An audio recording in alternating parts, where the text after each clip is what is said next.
Connaissez-vous la fable de la lionne et de la fourmi ? C'est l'histoire de la lionne qui se croit invulnérable. Vive, agile, performante, cette super mini-sportive fait rugir de plaisir. En plus, son tarif est enfin devenu raisonnable, à peine 86 000 francs. Une véritable référence en matière de petite sportive.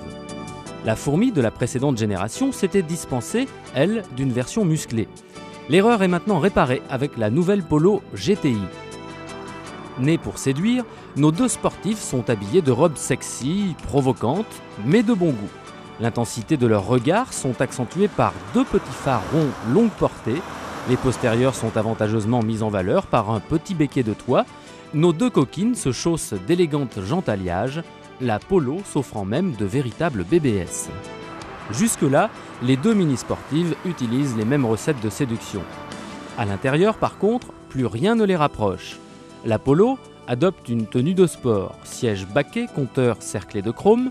Le souci du détail est poussé jusqu'au pommeau de vitesse siglé GTI. Dans le cockpit de la 106, seuls les cadrans argentés trahissent le potentiel sportif de la voiture. Tout le reste est à l'identique d'une 106 de base, ce qui n'est déjà pas mal. Sur route, la Polo GTI est une auto performante. Performante, oui, mais civilisée. La plage d'utilisation de son moteur 1,6 litre 16 soupapes est exceptionnelle. Il reprend dès les plus bas régimes. Les suspensions font la part belle au confort. En plus, la Polo est la seule des deux voitures à être équipée d'un contrôle de stabilité ESP. Curieux pour une sportive. La 106 S16 se montre bien plus pointue. La piloter requiert plus de doigté.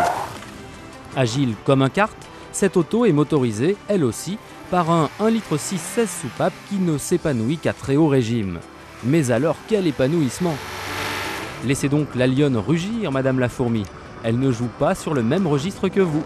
Soyez confiante, c'est plutôt la petite Peugeot qui devrait s'inquiéter. Allez, merci Monsieur de La Fontaine.